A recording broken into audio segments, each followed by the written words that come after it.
Y'all, good morning. Welcome to my channel, Plant-Based Storm. And today I wanted to come on here and do a video about the top 10 tips from Dr. McDougall's maximum weight loss of the starch solution.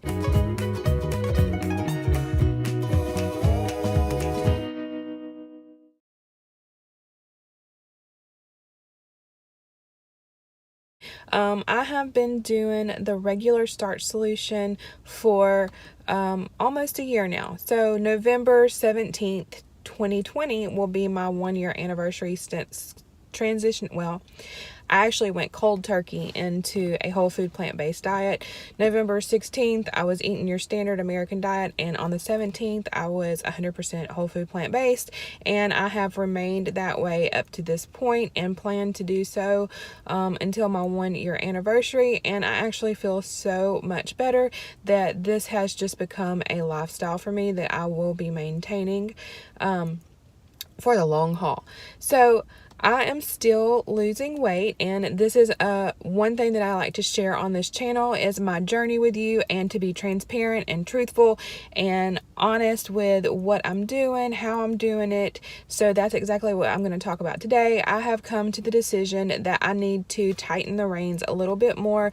I have been doing the regular starch solution, and I'm going to incorporate some of the things from maximum weight loss. So I wanted to take this opportunity to go over the top 10 tips from Dr. McDougall. This information is free on his website. I'll add a link below in the description box so that you can read this for yourself if you're interested in it.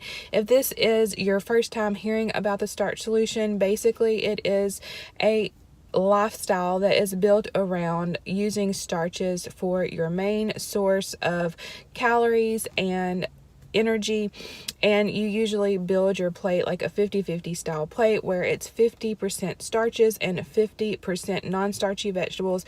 So your starches would be things like your whole grains, your rice, your pasta, potatoes, all of that yummy, delicious stuff that we all love.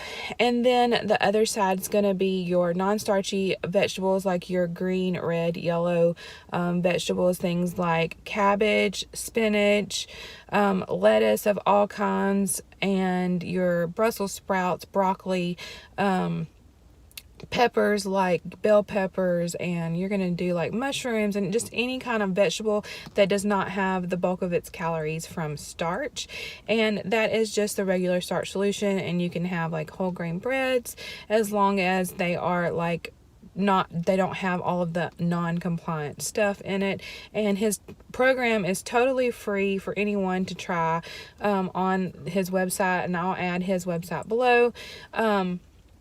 So anyway, I have decided that I have pretty much hit a plateau. I have lost at this point over 75 pounds on the starch solution. 55 of those pounds were actually from the starch solution because I had lost 20 previous to starting. Tip number 1 for maximum weight loss is to start each meal with a soup, a salad, or fruit, and or one of each.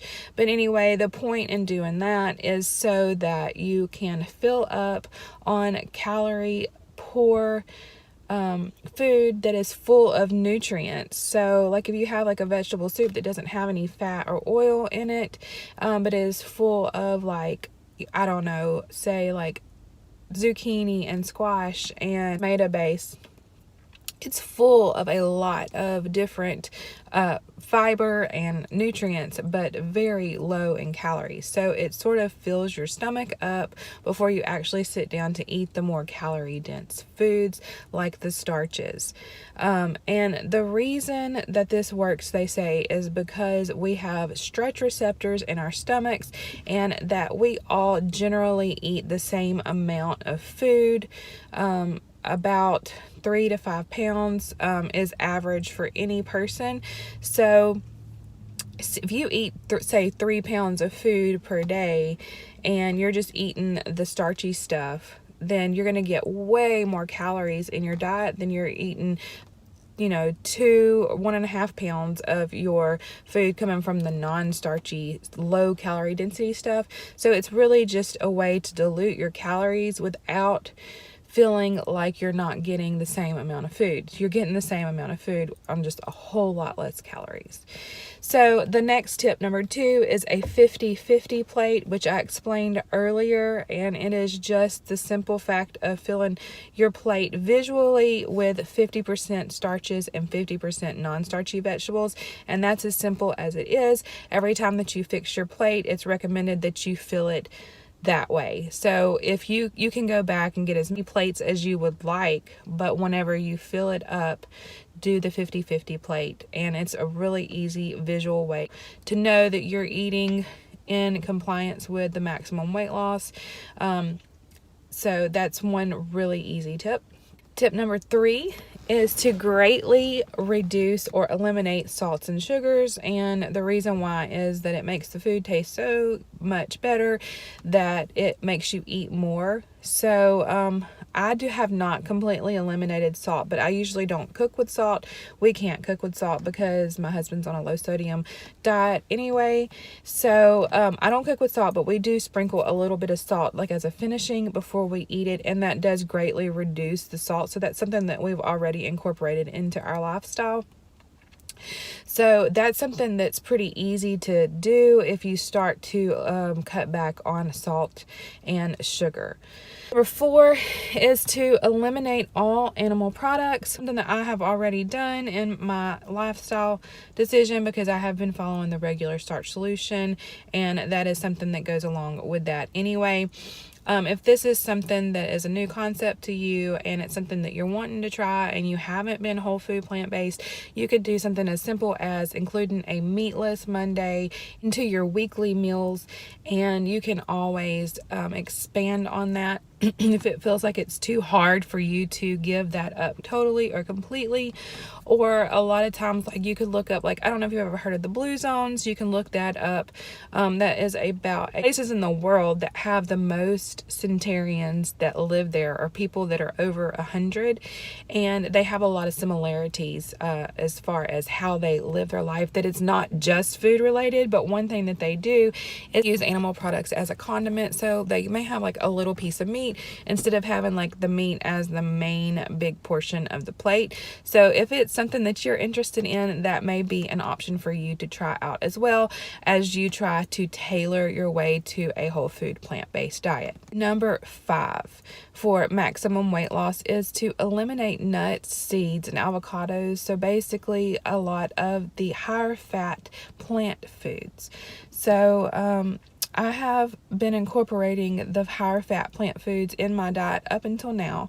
Go ahead and eliminate, for the most part, the nuts, seeds, and avocado. I'm not saying that every single meal that I have from here on out is going to be maximum weight loss, and I'm only going to use this as a small this is not going to be a permanent change in my lifestyle. This is just going to I'm just going to narrow what I'm eating for a little while till I get the rest of the weight off that I want to get off, and then I'm going to go into maintenance and bring some things back into my lifestyle. So I am going to be eliminating nuts, seeds, and avocado, like I said, for the most part. Number 6 is to eliminate all or any oils in your diet, which is something that I have done. You have to be really careful if you are eating any kind of pre-packaged foods, because it tends to sneak in there under the radar quite easily and you don't even realize it. But one thing that I like to do is water saute veggies, or I use broth to cook with. There is a lot of information out there on why you would want to go oil-free, and as a matter of fact, I have a video I will link above that is the case for no oil, and you can check that out, and it's got some information and resources that you can look up in the description box of that video as to why you would want to eliminate oil. It's also on Dr. McDougall's website, which, like I said, I'm going to link below so that you can read all about that if it's something that you choose to do. But it eliminates a lot of extra calories that you don't even have to worry about getting into your diet. So that is why that is on there. And plus, it is simply not a whole food, because it is part of what a whole food once was. It is just a fraction of that whole food. Number 7 is going to be to eliminate all higher calorie foods, even if they are compliant, like breads, muffins, and yes, that means flours as well, cookies and popcorn, and even dried fruit, because whenever you take the water out of dried fruit, then that means that you have concentrated the calories. So like you could probably eat like a couple big apples and then have the same amount of calories in a handful of dried apples.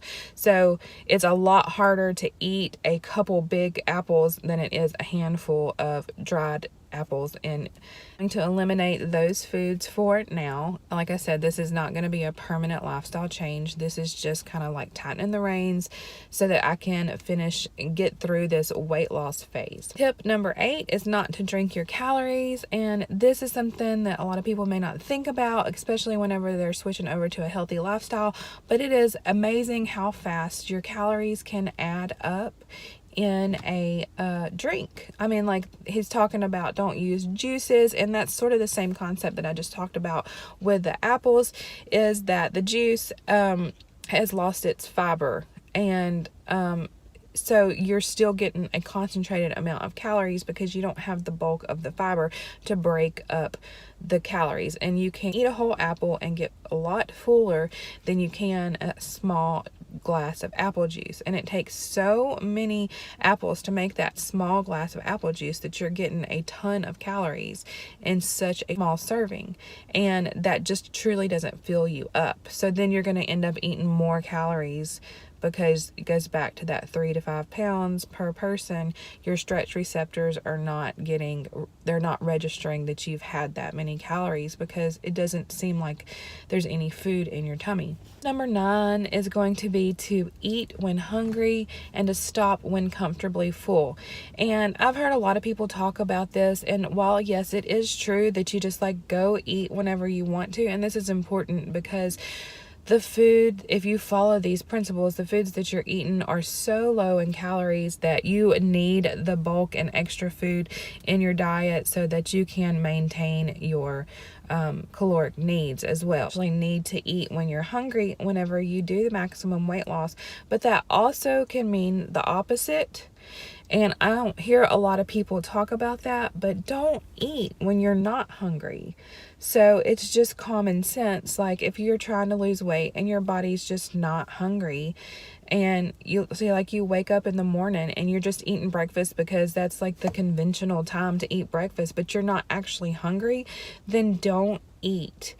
And wait until you're truly hungry to eat. And if you are truly hungry, say you had lunch and it's not dinner time yet and you're hungry in between, then go ahead and eat. And what I'm going to plan on doing is, instead of snacking like on the traditional snacks, because that's obviously out, you know, like crackers and all of those kinds of things are out since I'm going to be doing maximum weight loss, is I'm going to incorporate mini meals. And there's nothing wrong with like having an actual smaller meal in between the two, lunch and dinner, to help get you through, because the calorie density is so low. And I have another video you can look up about calorie density and how it works and why it works, and I'll also link that above here.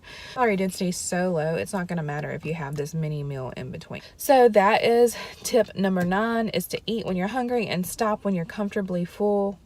But always remember that it does say to eat when you're hungry. So if you're not hungry, don't eat. Tip number 10 is something I'm also going to be adding into my new lifestyle for the time being, and it's going to be to exercise 30 minutes a day. And it says to moderately exercise. This could be something as simple as a brisk walk for 30 minutes a day, which is pretty doable. And it's a gift to yourself to get your body moving, and it may be a chance that you have to clear your mind for the day. And so I hope that you try to make time for yourself, like I'm going to try to make time for myself. Exercise for 30 minutes a day. I love this tip because I think that it's practical and it's not anything that it's overboard. So yeah, this is Dr. McDougall's top 10 tips for maximum weight loss, and I'm going to be incorporating this into my lifestyle for the foreseeable future. I'm not sure how long I'm going to be doing this, and like I said, it's not going to be 100% 24/7. There may be an occasional meal like once a week or once a month where it's not 100% maximum weight loss, but for the most part, I'm going to follow these principles. And I'm also planning on giving an update on my actual weight loss either October or at my 1 year mark. I haven't decided which it's going to be. Let me know in the comments below what you think I should do, if I should go ahead and reveal my weight loss in October, or if I should reveal my weight loss at my 1 year anniversary. If you like this video, please don't forget to like, share, and subscribe. And as always, thanks so much for watching.